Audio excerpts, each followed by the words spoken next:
ರಾಜ್ಯಕ್ಕೆ jackpot. NDA ಕೈ ಹಿಡಿದಂತಹ ಮೈತ್ರಿ ಪಕ್ಷಗಳಿಗೆ ಇವತ್ತಿನ ಬಜೆಟ್ನಲ್ಲಿ ಬಂಪರ್. ಬಿಹಾರಕ್ಕೆ 26,000 ಕೋಟಿ ಪ್ಯಾಕೇಜ್ ಘೋಷಣೆಯಾಗಿದೆ. ಬಿಹಾರದಲ್ಲಿ ಹೊಸ ಏರ್ಪೋರ್ಟ್, ಮೆಡಿಕಲ್ ಕಾಲೇಜಿಗೂ ಕೂಡ ಕೇಂದ್ರ ಸರ್ಕಾರ ಅಸ್ತು ಅಂದಿದೆ. ಆಂಧ್ರಕ್ಕೆ 15,000 ಕೋಟಿಯ ವಿಶೇಷ ಪ್ಯಾಕೇಜ್ ಘೋಷಣೆ ಆಗಿರುವಂಥದ್ದು. ಎನ್ಡಿಎ ಕೈ ಹಿಡಿದಂತಹ ಮೈತ್ರಿ ಪಕ್ಷಗಳಿಗೆ ಬಿಗ್ ಅನೌನ್ಸ್ಮೆಂಟ್ ಇವತ್ತಿನ ಬಜೆಟ್ನಲ್ಲಿ. ಮೋದಿ 3.0 ಬಜೆಟ್ ಏನಿರುತ್ತೆ ಏನಿರಲ್ಲ ಅನ್ನುವಂತಹ ಕುತೂಹಲ ಇತ್ತು. ಒಂದು ಕ್ಲಿಯರ್ ಪಿಕ್ಚರ್ ಸಿಕ್ಕಿದೆ. ಬಿಹಾರ ಮತ್ತು ಆಂಧ್ರಕ್ಕೆ ಸಿಂಹಪಾಲು ಸಿಕ್ಕಿರುವಂತಹದ್ದು. ಎನ್ಡಿಎ ಮೈತ್ರಿಕೂಟದ ರಚನೆಯಲ್ಲಿ ಈ ಎರಡೂ ಪಕ್ಷಗಳು ದೊಡ್ಡ ಮಟ್ಟದ ಪಾತ್ರವನ್ನು ನಿರ್ವಹಿಸಿರುವಂಥದ್ದು. ಒಂದು ನಿತೀಶ್ ಕುಮಾರ್, ಮತ್ತೊಂದು ಚಂದ್ರಬಾಬು ನಾಯ್ಡು ಅವರು. ಇಬ್ಬರು ಕೂಡ ಪ್ರತ್ಯೇಕ ಸ್ಥಾನಮಾನದ ಬೇಡಿಕೆಯನ್ನು ಬಿಜೆಪಿ ಮುಂದಿಟ್ಟಿದ್ರು. ಬಟ್ ಈ ಮೂಲಕ ಅವರನ್ನು ಮನವೊಲಿಸುವ ಕೆಲಸ ಆದಂತೆ ಕಾಣಿಸ್ತಾ ಇರುವಂತಹದ್ದು. ಹಲವು ಯೋಜನೆಗಳನ್ನು ಕೂಡ ಇವತ್ತಿನ ಬಜೆಟ್ನಲ್ಲಿ ಈ ಎರಡೂ ರಾಜ್ಯಗಳಿಗೆ ಘೋಷಣೆಯನ್ನು ಮಾಡಿರುವಂತಹದ್ದು ಕೇಂದ್ರ ಸರ್ಕಾರ. ಬಿಹಾರದ ಐತಿಹಾಸಿಕ ದೇವಾಲಯಗಳಿಗೆ ಆರ್ಥಿಕ ನೆರವನ್ನು ಕೂಡ ಘೋಷಣೆ ಮಾಡಿದೆ. ಬಿಹಾರಕ್ಕೆ ಮತ್ತಷ್ಟು ಮಗದಷ್ಟು ಅನುದಾನವನ್ನು ಇವತ್ತಿನ ಬಜೆಟ್ನಲ್ಲಿ ಘೋಷಣೆ ಮಾಡಲಾಗಿದೆ.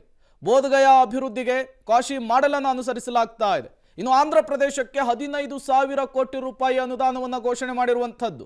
ಹೊಸ ರಾಜಧಾನಿಯ ನಿರ್ಮಾಣಕ್ಕೂ ಕೂಡ ಅನುದಾನವನ್ನು ಮೀಸಲಿಡಲಾಗಿದೆ. ವಿಶಾಖಪಟ್ಟಣಂ ಟು ಚೆನ್ನೈ ಕೈಗಾರಿಕಾ ಕಾರಿಡಾರ್ ಅನ್ನು ರೂಪಿಸಲಿಕ್ಕೂ ಕೂಡ ಪ್ಲಾನ್ ರೆಡಿಯಾಗಿದೆ. ಆಂಧ್ರ ಪ್ರದೇಶಕ್ಕೆ 15,000 ಕೋಟಿಯ ಅನುದಾನವನ್ನು ಇವತ್ತು ವಿತ್ತ ಸಚಿವರು ಘೋಷಣೆಯನ್ನು ಮಾಡಿರುವಂಥದ್ದು. ಇವಿಷ್ಟು ಕೂಡ ಎರಡು ರಾಜ್ಯಕ್ಕೆ ಇವತ್ತು ಕೇಂದ್ರ ಸರ್ಕಾರ ಬಜೆಟ್ನಲ್ಲಿ ಘೋಷಣೆ ಮಾಡಿರುವಂತಹ ಅನುದಾನ, ಮೀಸಲಿಟ್ಟಿರುವಂತಹ ಅನುದಾನ ಎರಡೂ ರಾಜ್ಯಕ್ಕೂ ಕೂಡ ಜಾಕ್ಪಾಟ್ ಹೊಡೆದಿರುವಂತಹದ್ದು. ವಿಶಾಖಪಟ್ಟಣಂ ಟು ಚೆನ್ನೈ ಕೈಗಾರಿಕಾ ಕಾರಿಡಾರ್ ಯೋಜನೆಗೂ ಕೂಡ ಇವತ್ತು ಕೇಂದ್ರ ಸರ್ಕಾರ ಅಸ್ತು ಅಂದಿದೆ. ಆಂಧ್ರ ಪ್ರದೇಶಕ್ಕೆ 15,000 ಕೋಟಿ ರೂಪಾಯಿ ಅನುದಾನವನ್ನು ಮೀಸಲಿಡಲಾಗಿದೆ. ಹೊಸ ರಾಜಧಾನಿ ನಿರ್ಮಾಣಕ್ಕೂ ಕೂಡ ಅನುದಾನವನ್ನು ಘೋಷಣೆ ಮಾಡಿರುವಂಥದ್ದು. ಇವತ್ತಿನ ಬಜೆಟ್ನಲ್ಲಿ ಎರಡು ರಾಜ್ಯಕ್ಕೆ ಘೋಷಣೆಯಾದಂತಹ ಯೋಜನೆಗಳಿವು. ಬಿಹಾರಕ್ಕೆ ಮತ್ತಷ್ಟು ಅನುದಾನವನ್ನು ಘೋಷಣೆ ಮಾಡಲಾಗಿದೆ. ನಿತೀಶ್ ಕುಮಾರ್ ಮತ್ತು ಚಂದ್ರಬಾಬು ನಾಯ್ಡು ಅವರು ಎನ್ಡಿಎ ಸರ್ಕಾರ ಅಧಿಕಾರವನ್ನು ಹಿಡಿಲಿಕ್ಕೆ ಅಥವಾ ಸರ್ಕಾರವನ್ನು ರಚಿಸಲಿಕ್ಕೆ ಬಹಳ ದೊಡ್ಡ ಪಾತ್ರವನ್ನು ನಿರ್ವಹಿಸಿದ್ರು. ಇನ್ನು ಪ್ರವಾಹ ನಿಯಂತ್ರಣಕ್ಕೆ 11,500 ಕೋಟಿ ರೂಪಾಯಿ ಮೀಸಲಿಡಲಾಗಿದೆ. ಸಾಮಾನ್ಯವಾಗಿ ಯಾವಾಗಲೂ ಏನಾಗುತ್ತೆ ಗೊತ್ತಾ, ಕಳೆದ ಬಾರಿ UPA ಗವರ್ನಮೆಂಟ್ 1-2 ಇದ್ದಾಗಲೂ ತಮಿಳುನಾಡಿಗೆ ಜಾಸ್ತಿ ದುಡ್ಡು ಬಂತು ಅಂತ ಹೇಳ್ತಾ ಇದ್ರು. ಆವಾಗ ಅಧಿಕಾರದಲ್ಲಿದ್ದಂಥ ಇಲ್ಲಿರ್ತಕ್ಕಂಥ DMK ಪಾರ್ಟಿಯವರು ಅವಾಗ 30-32 ಸೀಟ್ ಗೆದ್ದಿದ್ರು. ದೊಡ್ಡ UPA ಗವರ್ನಮೆಂಟಲ್ಲಿ ಹಂಗೆ ನೋಡೋಕೆ ಹೋದ್ರೆ ತುಂಬ ಕಿಚಡಿ ಪಕ್ಷಗಳಿದ್ವು.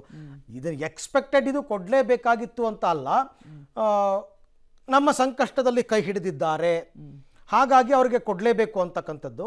ಅವರು ಈಗ ನಾವು ನೋಡ್ದಂಗೆ ಬೇರೆ ಬೇರೆ ಬೇಡಿಕೆಗಳನ್ನ ಇಟ್ಟಿದ್ರು. ಡೆಪ್ಯೂಟಿ ಸ್ಪೀಕರ್ ನಮಗೆ ಕೊಡಿ ಅಂತ ಚಂದ್ರಬಾಬು ನಾಯ್ಡು ಕೇಳ್ಕೊಂಡಿದ್ದು ಹೀಗೆಲ್ಲ. ಬಟ್ ಒಂದು ಕಡೆ ಕೊಡೋಕ್ಕಾಗದೇ ಇದ್ರು ಇನ್ನೊಂದು ಕಡೆ ಬ್ಯಾಲೆನ್ಸ್ ಮಾಡ್ಕೊಳ್ಳೋಣ ಅನ್ನೋ ಲೆಕ್ಕಾಚಾರದಲ್ಲಿ ಕೊಟ್ಟಿದ್ದಾರೆ. ತಪ್ಪು ಅಂತ ಹೇಳಕ್ಕೆ ಬರಲ್ಲ. ರಾಜಕೀಯ ನಡೆಯೋದೇ ಹೀಗೆ. ಯಾರೇ ಪಕ್ಷ ಅಧಿಕಾರದಲ್ಲಿದ್ದರೂ ಸ್ವತಂತ್ರವಾಗಿ ಬಹುಮತ ಬರೋದಕ್ಕೂ ಅಕ್ಕಪಕ್ಕ ಪಕ್ಷದವ್ರನ್ನ ಕಟ್ಕೊಂಡು ಸರ್ಕಾರ ಮಾಡೋದಕ್ಕೂ ಸ್ವಲ್ಪ ರಿಸ್ಟ್ರಿಕ್ಷನ್ಸ್ ಇರುತ್ತೆ. ಹಾಗಂತ ಮೋದಿಯವರ ಈ ಕಳೆದ 6 ಬಾರಿಯ ಬಜೆಟ್ ಏನಿತ್ತು, ನಾವು ನೋಡ್ತಾ ಇದ್ದೀವಿ ಇದನ್ನು 6 ಬಾರಿ ಅಲ್ಲ, 2014ರಿಂದ ಅವ್ರ ಬಜೆಟ್ ಏನಿತ್ತು ಅದನ್ನು ತುಂಬ ಈ ಸರ್ತಿ ಬಯಾಸ್ಟ್ ಮಾಡಿದ್ದಾರೆ. ಅದನ್ನು ಬೇರೆ ಥರನೇ ಬಜೆಟ್ ಮಂಡಿಸಿದ್ದಾರೆ ಅಂತ ಏನಿಲ್ಲ. ಇವ್ರು ಯಾವಾಗಲೂ ಹೀಗೇನೆ. ಆಮೇಲೆ ಜನಕ್ಕೆ ಯಾವಾಗ ಇದು ಅಟ್ರಾಕ್ಟಿವ್ ಅಂತ ಅನ್ಸುತ್ತೆ ಅಂತಂದರೆ ಉಚಿತವಾಗಿ ಬರಬೇಕು ಅವ್ರಿಗೆ, ಎಲ್ಲವೂ ಉಚಿತ ಅಂತ ಅನ್ಬೇಕು, ಹೊಸ ಘೋಷಣೆಗಳಿರಬೇಕು.